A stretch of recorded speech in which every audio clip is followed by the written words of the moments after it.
Saúdo os irmãos com a paz do Senhor, amém? Eu sigo aqui na minha jornada aos Filipenses e tenho obrigado vocês também a seguir. Eu quero que você abra a sua Bíblia na carta de Filipenses, capítulo 3, do verso 12 ao 16. Filipenses, capítulo 3, do 12 ao 16.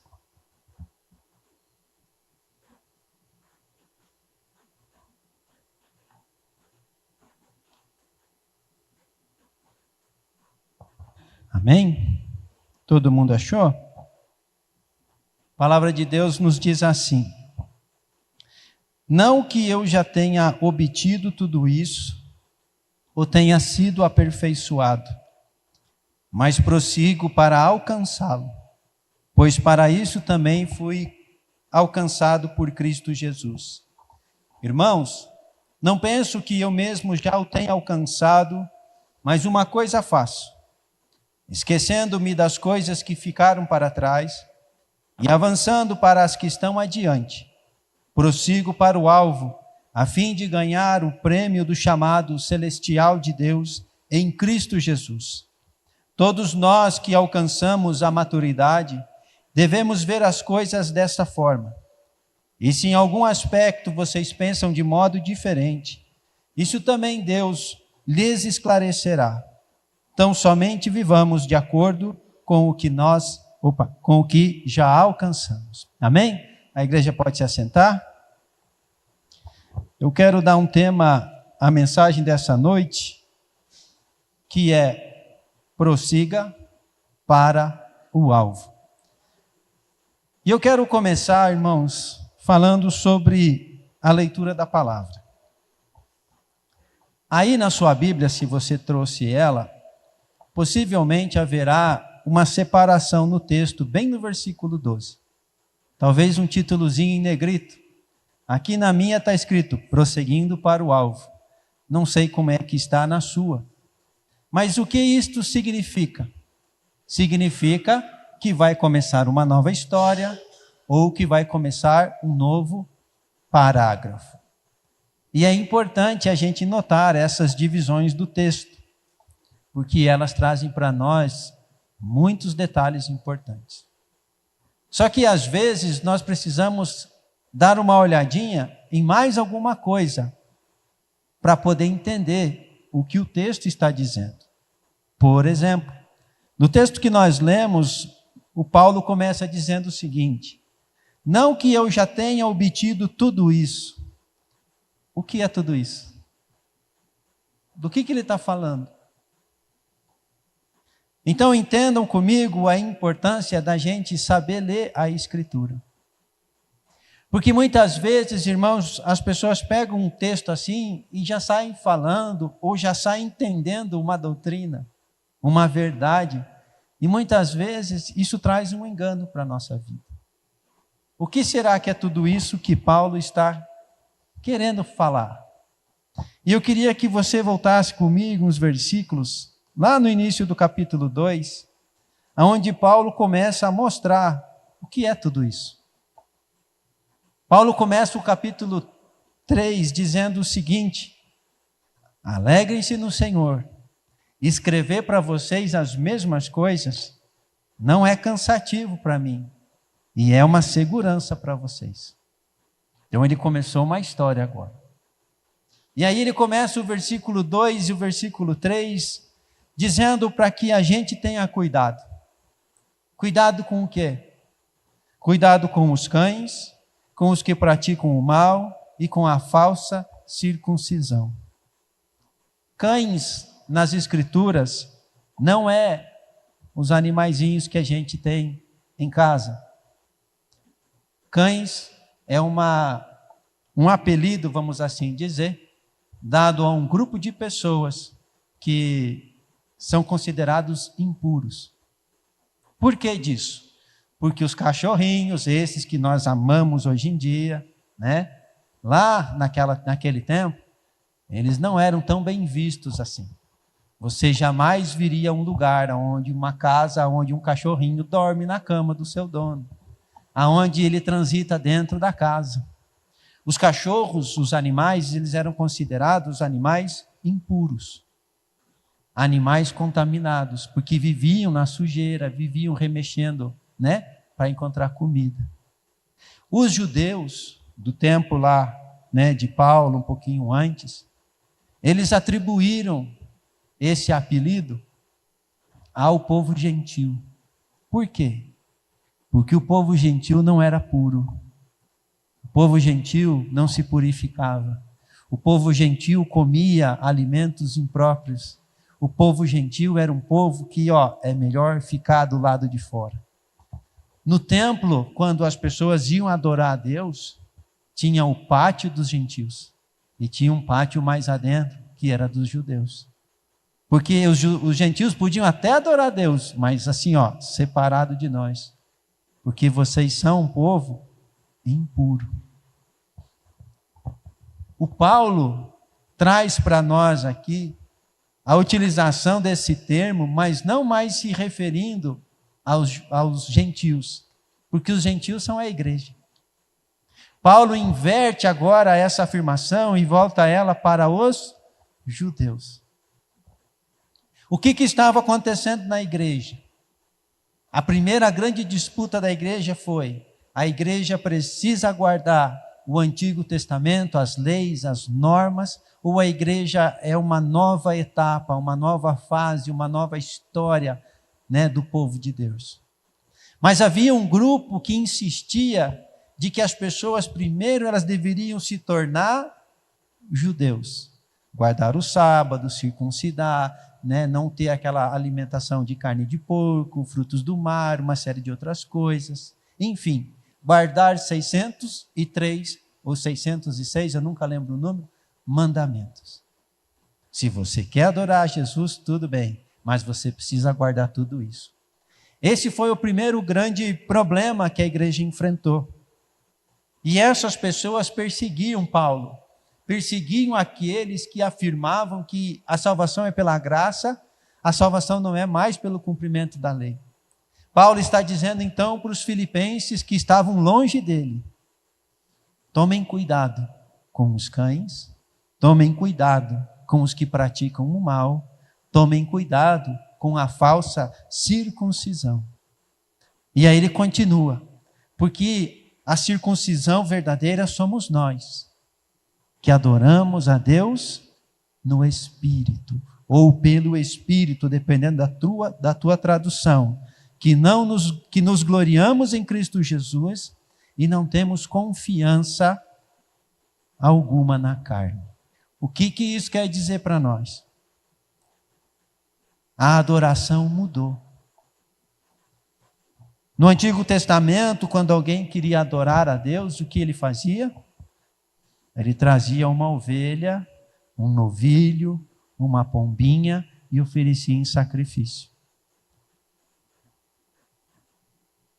Ele trazia uma oferta e depositava no tesouro da casa de Deus. Havia um lugar específico, uma data específica, um momento específico para que a adoração acontecesse. Paulo está dizendo o quê? As coisas mudaram. A circuncisão, irmãos, era um ato, era um símbolo, era uma iniciação, um primeiro passo que um menino tinha que dar para pertencer ao povo de Deus. Eu não sei se todo mundo sabe o que é circuncisão, mas no órgão genital masculino tem uma pelezinha assim na parte de trás, e aos 8 dias de vida, né, quando o menino está cheio de vigor, né, alguém ia lá e cortava com uma pedra, né? Não tinha nada, né? Dava e cortava aquela pelezinha. Esse era um pacto de sangue. Esse era um ato que todas as pessoas tinham de fazer do sexo masculino para pertencer ao povo de Deus. Mas o que aconteceu ao longo da história? O povo judeu começou a tratar estas coisas como sendo elas a adoração. Então, quando você vai lembrar, por exemplo, de Davi, indo ver o povo lá, escutando Golias, né, desafiar o exército de Israel, ele diz assim, o que esse incircunciso aí está falando? O povo judeu, aos poucos, começou a acreditar que as coisas que eles faziam era a adoração. Então, a circuncisão, o guardar o sábado, o ir à igreja, o recitar as escrituras, ou andar com aquelas tirinhas aqui, ou andar com aquele negócio aqui que ficava repetindo. Tipo assim, para você ser agradável a Deus, basta fazer isso. Só que o Novo Testamento, ele vai mudar as coisas. Se antes as pessoas tinham mandamentos para cumprir, o Novo Testamento vai exigir algo mais especial. Qual é o grande mandamento que Jesus disse? Amar a Deus acima de todas as coisas e ao próximo, como a você mesmo. Veja como as coisas mudaram. Eu posso vir na igreja aqui dar uma oferta e estar com o meu coração totalmente longe de Deus? Eu posso. Eu posso pegar o meu filho com 8 dias de vida, levar lá no médico e cortar e não estar nem aí para Deus? Posso. Eu posso jejuar 2, 3 vezes na semana e não estar nem aí para Deus? Posso. Eu posso estar todos os dias na igreja e ainda assim estar longe de Deus? Posso. Eu posso decorar as escrituras, saber de cor salteado, entender todas as coisas e ainda assim estar longe de Deus? Posso. Essa era a realidade do povo judeu quando Jesus surgiu. Agora, eu posso enganar a Deus de que eu amo Ele? Eu posso enganar você que eu amo você? Talvez algum período de tempo, sim. No Novo Testamento as coisas mudaram, elas pararam de ser com base no que você faz, mas começam a ser aquilo que você é. Você precisa amar. E o amar a gente não fabrica. O amor a gente constrói. O amor leva tempo. O amor é um relacionamento. Não existe como eu dar uma oferta e provar que eu te amo. O amor, ele se expressa e não se faz por alguma coisa. Por isso que Paulo vai dizer para nós o seguinte: nós somos a verdadeira circuncisão. Nós somos o verdadeiro povo de Deus. Nós que adoramos a Deus pelo Espírito. Nós que nos gloriamos em Cristo Jesus e não confiamos na nossa carne. O que é nos gloriar em Cristo Jesus? É saber, meus irmãos, que nós não temos capacidade sequer de acreditar em Jesus. Nós não temos capacidade sequer de ter fé para a salvação. Porque a palavra de Deus nos diz que o Espírito Santo convence o homem do quê? Do pecado, da justiça, do juízo. E se ele não fizer isso com você, você nunca vai acreditar em Jesus para a salvação. Porque, amados, quando ele nos convence do pecado, da justiça e do juízo, algo acontece dentro de nós.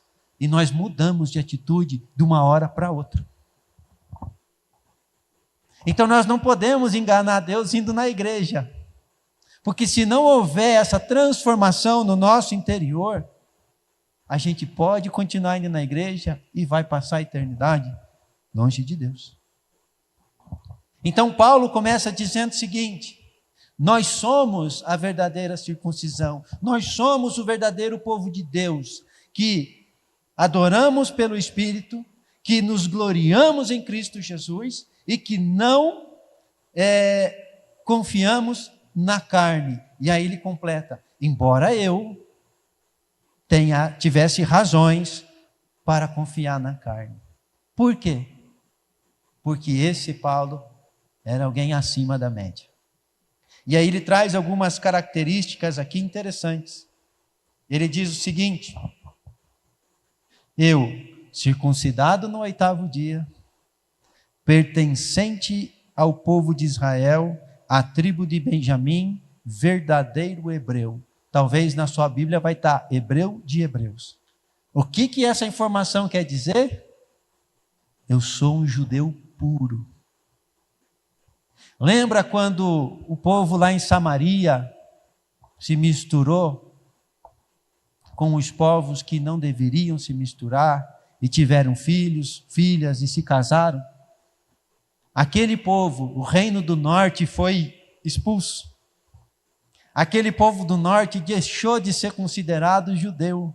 Esse é o samaritano, que lá no Novo Testamento você vai ver Jesus dizendo que o judeu não conversava com o samaritano. Lá que você vai ver Jesus, lá em João 4, quando ele chega àquela mulher samaritana no poço e diz assim: como pode você sendo judeu e eu sendo samaritana, você falar comigo? O judeu não podia falar com o samaritano, porque era um povo imundo, era um povo não mais puro, era um povo que você não podia se relacionar. E Paulo está dizendo o seguinte: eu poderia me orgulhar, porque eu sou um judeu puro, fui circuncidado ao 8º dia. Ele continua: quanto à lei, eu também sou exemplo, fui fariseu, fui zeloso ao ponto de perseguir a igreja. Quanto aos mandamentos da lei, irrepreensível. Você não me pega em nenhum detalhe aqui achando falta em mim. O que isso tudo quer dizer para nós? Paulo era uma pessoa acima da média. A gente muitas vezes lê lá nos evangelhos fariseu, a gente só acha que eles eram hipócritas. Mas os fariseus jejuavam 2 vezes por semana. Eles sabiam toda a lei. Eles tinham a interpretação correta das coisas. Eles viviam em função da fé. Eram pessoas de tirar o chapéu. Paulo falou: eu era um desses. Eu era tão zeloso da minha religião que quando começou a surgir um povo querendo trazer ideias diferentes dos cristãos, eu não me contive. Eu fui perseguir, eu queria prender, eu queria matar, porque eles estavam ofendendo o meu Deus. Esse era o Saulo, né? Não o Paulo, o Saulo. E ele diz aqui: quanto à justiça que há na lei, eu era irrepreensível. E aí eu quero fazer um destaque a essa palavra justiça. Por quê? O que é justo para você? Muitas vezes a gente pensa assim, a não passar a perna no outro, né? Mas a palavra justiça do grego, ela tem um sentido assim de atender às exigências, fazer o certo, fazer o que deve ser feito. Então, se você me der o troco errado, o justo, o que é o certo, o que deve ser feito, eu te alertar e devolver o excedente, né? Olha, você me deu o troco errado. Se eu tiver uma oportunidade de tirar vantagem de você, o que é o certo, o que é o justo, é eu não fazer isso, porque você é meu irmão. Então, quando você lê justiça, entenda assim, fazer tudo o que tinha que ser feito, cumprir tudo o que se pedia, ser honesto, ser perfeito. Então, o que Paulo está dizendo é que se houvesse salvação pelas obras, ele com certeza seria salvo. Continuando tudo isso de antes. No verso 7, Paulo muda. Paulo diz o seguinte: mas tudo isso, que para mim era lucro, eu considerei como perda, por causa de Jesus Cristo.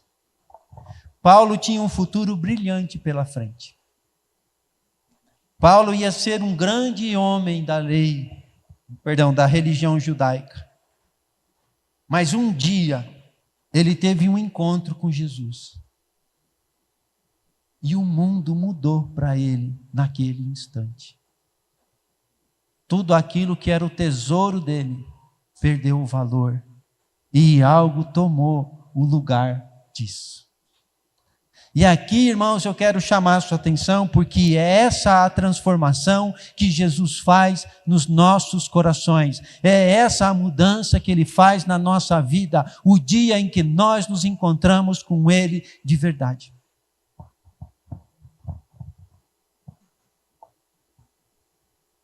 Às vezes nós sonhamos em ser os empresários que vão dominar o mundo. Nós sonhamos em ter aquela carreira que todo mundo vai, querer um autógrafo, que todo mundo vai reconhecer. Nós lutamos para ter aquela casa bonita. Se entende o que nós enchemos o nosso coração? Eu não estou dizendo que essas coisas são erradas. Mas nós aprendemos que a vida é lutar para conquistar uma série de coisas. E quando nós encontramos Jesus de verdade, essas coisas continuam sendo boas, mas elas deixam de ser o nosso tesouro. Há uma mudança radical na nossa vida. Quando alguém entende quem é Jesus e o que significa estar com Ele, o restante perde o valor. Vou te dar alguns exemplos da Bíblia. O apóstolo Paulo, indo perseguir a igreja, achando que estava fazendo a melhor coisa para Deus, de repente tem um encontro com Jesus, e Jesus diz assim: Saulo, Saulo, por que me persegues? Lembra dessa passagem? Atos 19? Paulo parou ali. Aquela religião que era um tesouro na vida dele, morreu ali. Tem mais. E os discípulos? André, Pedro, Tiago, João, nos barquinhos. Quando Jesus chegou, o que eles fizeram? Abandonaram o barco. Abandonaram o barco e foram atrás de Jesus. E o que aconteceu do barco? Não sei, não me interessa, não tem valor. Irmãos, não era um barco, era uma empresa. Era o sustento da família. Mateus era um coletor de impostos e estava lá trabalhando, recebendo os impostos, quando Jesus chegou e disse: vem e segue-me. Ele simplesmente abandonou tudo e seguiu Jesus. E o dinheiro dos impostos? Não sei, não me interessa. O que eu tenho para fazer é mais importante. E o Zaqueu em cima do sicômoro, sei lá como é aquela árvore, quando viu Jesus, desceu depressa. E se um dia eu defraudei alguém, eu vou restituir 4 vezes mais. Por quê? Porque eu achei um tesouro. Quando nós encontramos Jesus, quando nós entendemos quem Ele é, e o que significa estar com Ele, um monte de coisas perdem o valor para nós. Porque nós achamos um tesouro. Você entende agora aquelas parábolas do reino de Deus? O reino de Deus é como um comerciante que saiu para procurar, encontrou um campo que tinha um tesouro, voltou, vendeu tudo que tinha, foi lá e comprou aquele campo. Achou uma pérola que era muito valiosa, vendeu tudo que tinha para ficar com a pérola. Por quê? Porque era um tesouro. Essa é a mudança que tem de acontecer na nossa vida. Não é para você largar o seu emprego e virar, sei lá, um pastor, alguma coisa assim. Não é isso. Mas é que o tesouro do seu coração tem que passar a estar em Jesus. Você pode ser um empresário e um grande instrumento de Deus. Você pode ser um empresário, você pode ser um cantor, você pode ser uma série de outras coisas, e a sua vida mostrar que o seu verdadeiro tesouro é Jesus, é o reino de Deus, e não aquilo que você faz. Porque nós precisamos tomar o cuidado, meus irmãos, para que a nossa religião não se torne também uma lista de tarefas. Porque quando as pessoas não entendem quem é Jesus, quando as pessoas não entendem o que é estar com Jesus, é muito provável que a religião dela se torne uma lista de tarefas. Por exemplo, tem que vir no culto todo domingo. Não pode faltar, Deus o livre, o culto da ceia. Tem que vir no escudo na terça ou na quarta. Tem que buscar em Deus a solução dos nossos problemas. Irmãos, todas estas coisas são boas, todas essas coisas são necessárias, tudo isso nós precisamos fazer. Mas se nós só fizermos isso, não adianta de nada. Se nós reduzirmos a nossa vida com o Senhor em coisas para se fazer, nós estamos cometendo o mesmo erro daqueles judeus, daqueles fariseus, daqueles mestres da lei, que Jesus tanto brigava com eles. Tem uma passagem de Mateus 6, se eu não me engano, que Jesus ainda diz o seguinte: naquele dia, muitos virão até mim dizendo, no teu nome nós profetizamos, expulsamos demônios, curamos enfermos. Eu não lembro o texto, estou inventando aqui. No teu nome nós fomos na igreja todo domingo. Nós jejuamos 7 vezes na semana, 24 horas. No teu nome nós decoramos a Bíblia inteira. No teu nome nós fizemos isso, isso, isso e aquilo. E a resposta de Jesus vai ser qual? Eu não conheço vocês. Se afastem de mim, vocês que praticam a iniquidade. Irmãos, fazer as coisas e manter o nosso coração cheio de iniquidade anula o que nós fazemos. Fazer as coisas que são da religião e não haver mudança na nossa vida anula as coisas que nós fazemos. Eu vejo as pessoas dizendo muitas vezes: Senhor, mas eu sou fiel no dízimo e na oferta, então o Senhor tem que fazer o que eu quero. Não com essas palavras, mas o resumo da prosa é esse. Irmãos, quem é fiel no dízimo e na oferta, porque vai receber alguma coisa de Deus, já está fazendo errado. Ah, mas lá na Bíblia tem um texto que diz que se a gente não der o dízimo, o devorador vai vir e vai devorar as nossas coisas. Você está fazendo por fé ou por medo? Você vem para a igreja porque você ama Jesus ou porque você tem medo do inferno? Você faz uma oração, você lê a Bíblia, por quê? Porque você tem medo que alguém te cobre? Você está fazendo errado. É o amor, lembra? É o amor. Ame o Senhor, o teu Deus, de todo o teu coração, de toda a tua alma, de todo o teu entendimento. Ame o teu próximo como você ama a você mesmo. Você passaria a perna em você? Não, então não passe no outro. Nós temos que fazer as coisas por amor. Por quê, irmãos? Porque os judeus reduziram a vida com Deus em uma lista de coisas para se fazer. E quando nós lemos, por exemplo, Isaías 29, nós vamos ver o profeta Isaías dizendo da parte de Deus: eu detesto a solenidade de vocês. Sabe o que é solenidade? O culto. Você já pensou, Deus, amados, vir aqui e dizer assim, eu odeio o culto que vocês fazem aqui. Não foi maravilhoso o período do louvor aqui? Eu fiquei muito feliz. Já pensou, Deus falou assim, eu odeio isso daí que vocês estão fazendo. Mas, Senhor, nós ensaiamos hoje para cantar. Senhor, nós nos esforçamos para cantar afinado. Senhor, nós trazemos um monte de gente aqui para ficar bonito. Mas se for só a música, não vale nada. Isaías capítulo 58, vai dizer, o Senhor vai estar falando sobre o jejum. Ele vai dizer assim, você acha que jejum para mim é você ficar sem comer?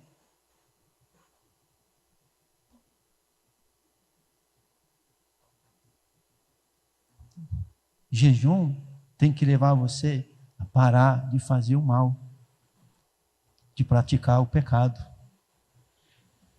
Esse é o jejum que agrada a Deus. Está lá no livro de Isaías. Ou seja, não adianta nada a gente fazer se a gente não ser. Então, o contexto anterior do texto que nós lemos, tudo isso que Paulo está dizendo ali, não que eu já tenha alcançado tudo isso, é tudo isso que nós falamos até agora. E eu acho muito bacana a maneira como Paulo se expressou, porque se ele era o Paulo, né? E que ainda não tinha alcançado, significa que nós também não podemos ter alcançado ainda, e está tudo bem. Paulo diz, não que eu já tenha obtido todas estas coisas que estão escritas para cima, mas eu prossigo para alcançar, porque foi para isso que Jesus também me alcançou. E aí eu queria fazer uma pergunta para você. Na sua opinião, por que Jesus se sacrificou pela sua vida?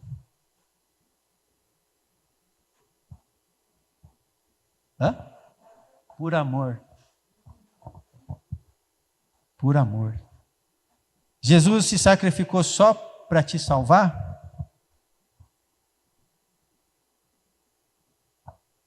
Você está indo para o inferno, fala o seguinte, ó. Pega esse bilhete aqui, ó. Você não precisa ir. É só isso que Jesus fez por nós? E normalmente, irmãos, a gente reduz o sacrifício de Jesus a algo parecido com isso. Entrar no céu é muito caro para pagar, e a gente está indo para o inferno porque não consegue pagar para entrar no céu, e Jesus fala assim, viu? Pega aqui, ó, um ingresso de graça para você. Pode ir no céu. Muitas vezes nós reduzimos o sacrifício de Deus dessa maneira. Muitas vezes nós tratamos Deus como um médico que simplesmente dá um remédio para você, ó. Senhor, eu estou com um problema aqui, ó. Pega esse remedinho aqui, ó. E só volta aqui quando você ficar doente de novo. Muitos tratam o Senhor como um farmacêutico que você tem um problema, você vai lá e ó, está aqui o meu dinheiro, daqui a solução do meu problema. E se eu tiver problema de novo, eu volto aqui. Muitos tratam o Senhor como um garçom que está à disposição da vossa excelência para anotar o seu pedido e trazer na sua mãozinha, na sua mesa, aquilo que te satisfaz.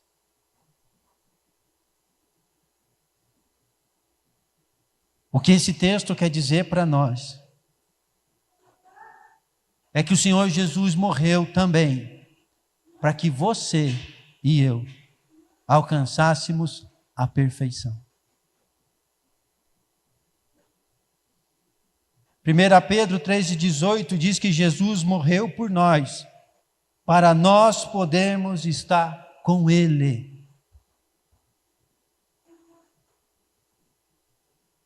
Se você entender quem é Jesus e o que significa estar com Ele, algo tremendo vai acontecer no seu coração.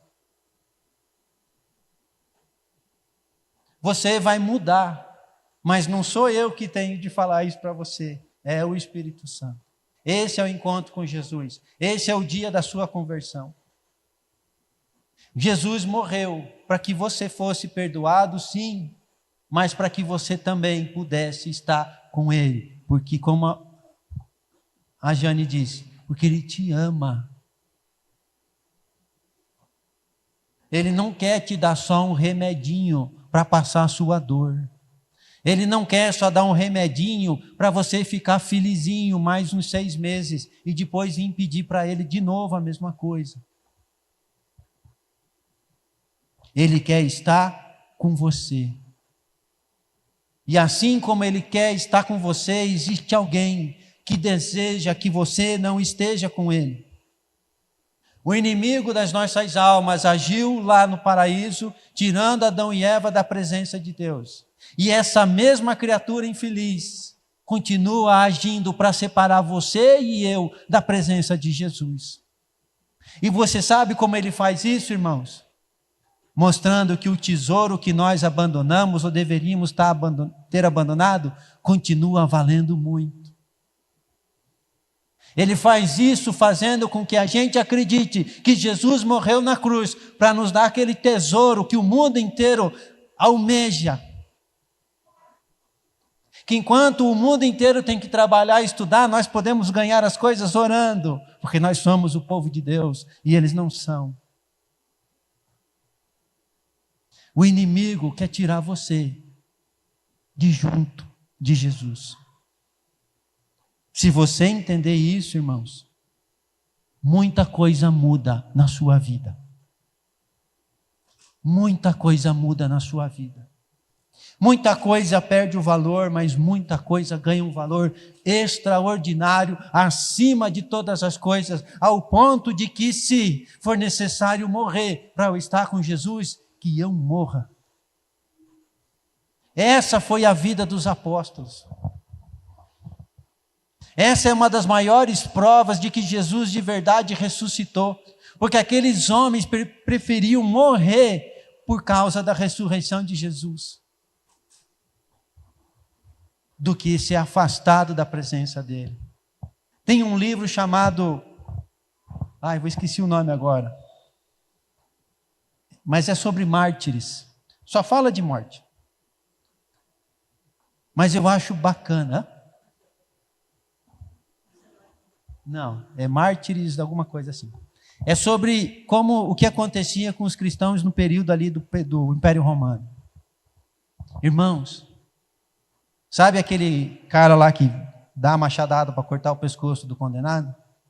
Conta a história de uns que iam buscar o preso para voltar e dar a machadada, voltavam convertidos e colocavam o pescoço junto com o preso para morrer junto, porque eles tinham encontrado um tesouro.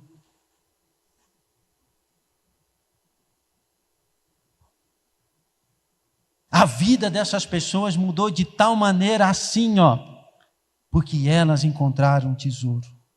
Então, meus irmãos, o que eu venho dizer para você hoje é o seguinte: a perfeição é o que o Senhor espera de cada um de nós, e não se importar com isso é desprezar o que Deus espera de você.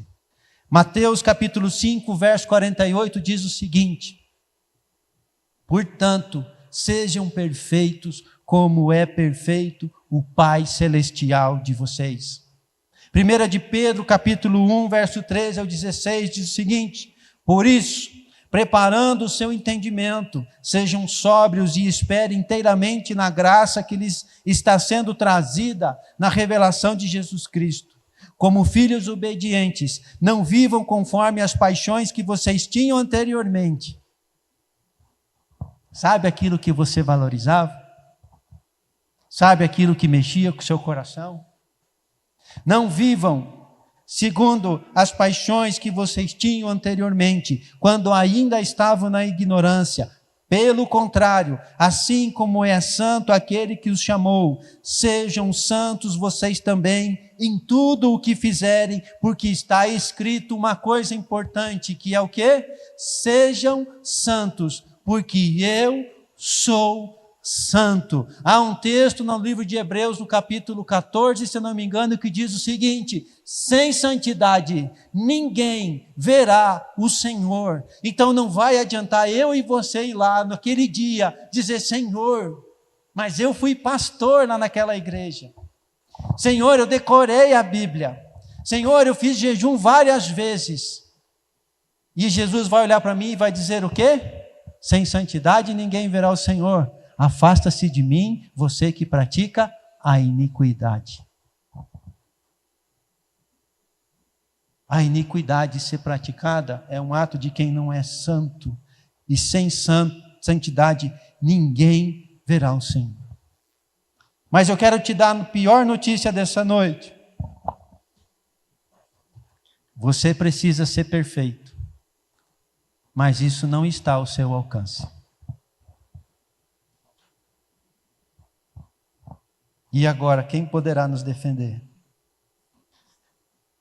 Quero dizer para você, meus irmãos, que você pode jejuar os 7 dias da semana, vir os 7 dias na igreja, decorar toda a sua Bíblia, e eu garanto para você que você não será perfeito.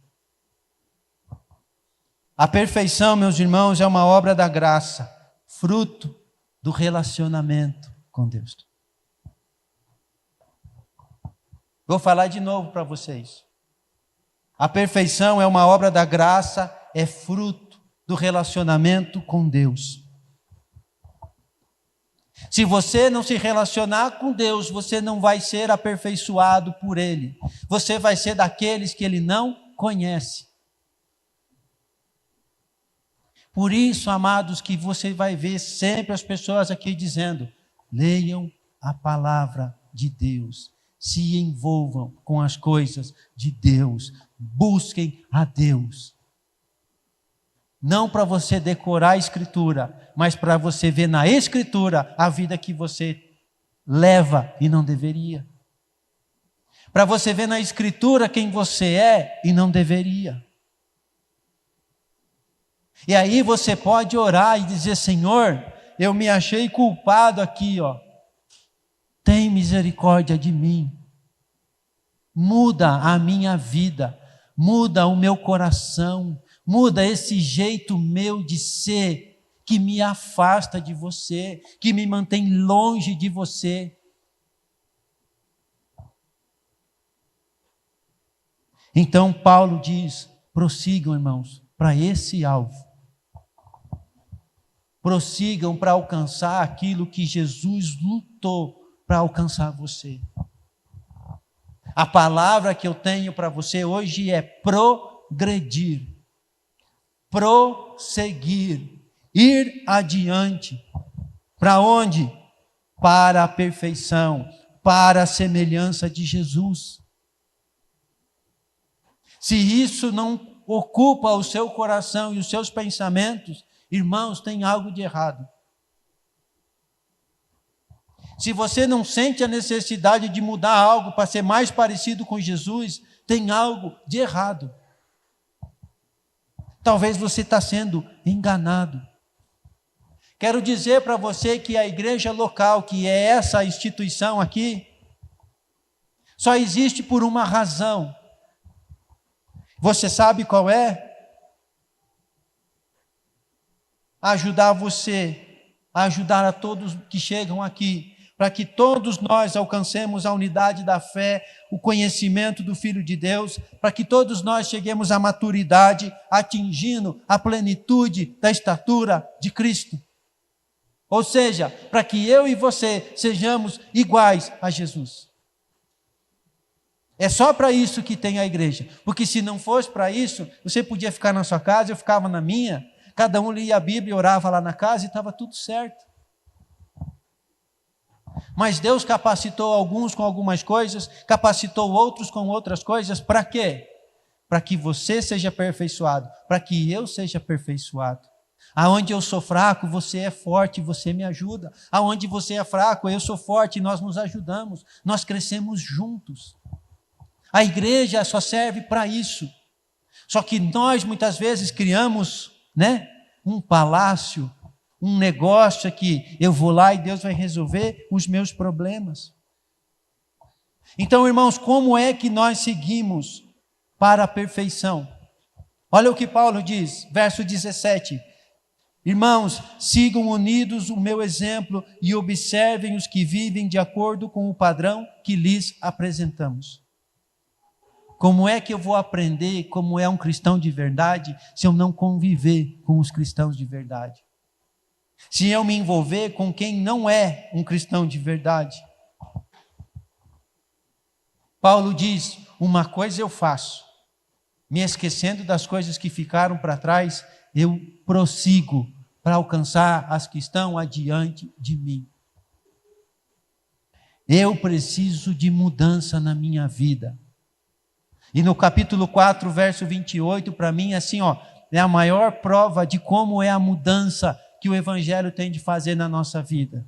Aquele que furtava, não furte mais. Antes, trabalhe agora, para que, fazendo algo útil com as mãos, tenha o que repartir com aquele que estiver em necessidade. O que isso quer dizer? Antes você se aproveitava das pessoas. Você não tinha e tomava de quem tinha. O que o Evangelho faz na sua vida? Você vai abandonar essa coisa errada. Você vai trabalhar com as suas mãos para você ter aquilo com o que compartilhar com aqueles que não têm. E isso, irmãos, vale para aquele que roubava, isso vale para aquele que mentia, isso vale para aquele que era violento, para aquele que era maldizente, para aquele que era fornicador, para aquele que era sensual, para aquele que era ambicioso. Não importa o assunto. O que tem que mudar na sua vida é da mesma forma. Você precisa mudar de tal maneira que possa ajudar outras pessoas. Esse é o amor. Por Deus, pelo próximo.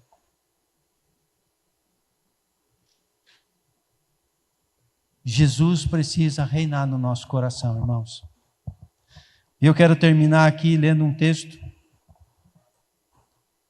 de João 17, verso 1 ao 3. João 17 é aquela oração final de Jesus. E o texto diz assim: depois de dizer estas coisas, a gente não sabe o que é, né? Está para trás, então tem que ler. Jesus levantou os olhos aos céus e disse: Pai, é chegada a hora. Glorifica o teu Filho, para que o Filho glorifique a ti. Assim como lhe destes autoridade sobre toda a humanidade, a fim de que ele conceda a vida eterna a todos que lhe deste. Presta atenção nisso. E a vida eterna é esta: que conheçam a ti, o único Deus verdadeiro, e a Jesus Cristo a quem enviaste. Qual é a vida eterna? Você ser da igreja A, B ou C? Você jejuar 18 vezes na semana? A vida eterna é essa: conhecer a ti, o único Deus verdadeiro, e a Jesus Cristo a quem tu enviaste. O que é conhecer a Deus? O que é conhecer a Jesus? É importantíssimo essa pergunta. Eu conheço mais ou menos o irmão Paulo. Sei que ele tem uma esposa, sei que ele é querido, sei que ele é o pai da Maria, mas só isso que eu sei dele. Eu conheço, mas a Léo eu conheço bem. A Léo eu sei quando ela está feliz, quando ela não está feliz. A Léo eu sei quando eu posso falar, quando eu não posso falar. A vida eterna não é para você saber que tem um Deus no céu que enviou seu Filho para morrer pelos pecadores. A vida eterna é para você conhecer a eles. E você só vai conhecer a eles se você amar eles. E se você se render a eles. E se você entregar sua vida a eles. Você só vai conhecer a eles de verdade se o tesouro do seu coração for eles, for o céu. Aonde estiver o teu tesouro, ali está o teu coração. Essa é a vida eterna. E é sobre isso que eu quero que você reflita hoje. Nós precisamos progredir. Nós precisamos avançar. Irmãos, os tempos voam. E quem sabe a gente está frequentando a igreja há anos e continua sendo a mesma pessoa. A gente vem à igreja e não é transformado. Tem algo de errado com isso. Nós precisamos ser mais parecidos com Jesus a cada semana, a cada dia. Outro dia a gente estava falando aqui, nunca no Brasil teve tanto evangélico. Mas nunca esse Brasil teve tão diferente de Jesus como é hoje. É sinal, irmãos, que alguma coisa está errada. As pessoas estão acreditando num engano. As pessoas estão acreditando em algo falso. Porque se o evangelho não é o poder para a salvação, se o evangelho não é o poder para a transformação, irmãos, a nossa fé é inútil. Nós precisamos ser transformados, nós precisamos avançar em direção à perfeição, à semelhança de Jesus. Nós precisamos entender que isso não está em coisas que nós fazemos, mas está na misericórdia de Deus sobre a nossa vida, o que significa que quer de nós muito mais esforço. Porque dar dízimo é fácil. Fazer jejum é fácil. Porque é só terminar o jejum, você come uns 2 dias lá e pronto, que você nem lembra que fez. Fazer coisas é fácil. Se render é difícil. Amar é difícil. Ninguém ama porque o outro pediu para amar. A gente ama porque se relaciona, porque construiu alguma coisa. Então eu queria orar com você essa noite por 2 palavras: discernimento e despertamento. O discernimento, irmãos, é você receber uma revelação, um entendimento. O despertamento é você levar um chacoalhão. É você acordar, é você despertar de algo que você não estava vendo ou fazendo. Eu quero convidar você a orar essa noite para que o Senhor traga discernimento sobre a sua vida, sobre a igreja, sobre a maneira como nós temos conduzido a nossa vida, sobre como nós temos construído o nosso relacionamento com o Senhor. E eu quero que você ore para que haja um despertamento na sua vida, no seu coração, na sua família, para nós levantarmos e vivermos um relacionamento verdadeiro com Jesus. É isso que o Senhor espera de nós nessa noite. E é isso que eu quero que você ore comigo. Senhor, nosso Deus e Pai, no nome de Jesus, nós te louvamos e te agradecemos, ó Pai, pela tua graça e misericórdia. Nós te agradecemos pelo teu amor, Pai, que não só, Pai, evitou a nossa condenação, mas que nos chama para um relacionamento, Senhor. Nós te louvamos, Pai, porque o Senhor nos ama e deseja de nós muito mais do que uma frequência, Senhor Deus, de um culto. O Senhor quer, Pai, ser o Pai de cada um de nós. O Senhor deseja que cada um de nós seja o teu filho. Senhor Deus, eu oro pedindo a tua graça hoje, para que o Senhor traga discernimento sobre a minha vida, sobre a vida dos meus irmãos aqui presentes, sobre aqueles que nos acompanham das suas casas, ou que um dia ouvirão essa mensagem. Traz discernimento ao nosso coração, Pai. Do quão distante, Pai, nós estamos de Ti, do quão próximo nós estamos de Ti. Traz discernimento, Pai, de coisas que nós já deveríamos ter abandonado e ainda, Pai, insistimos em praticar.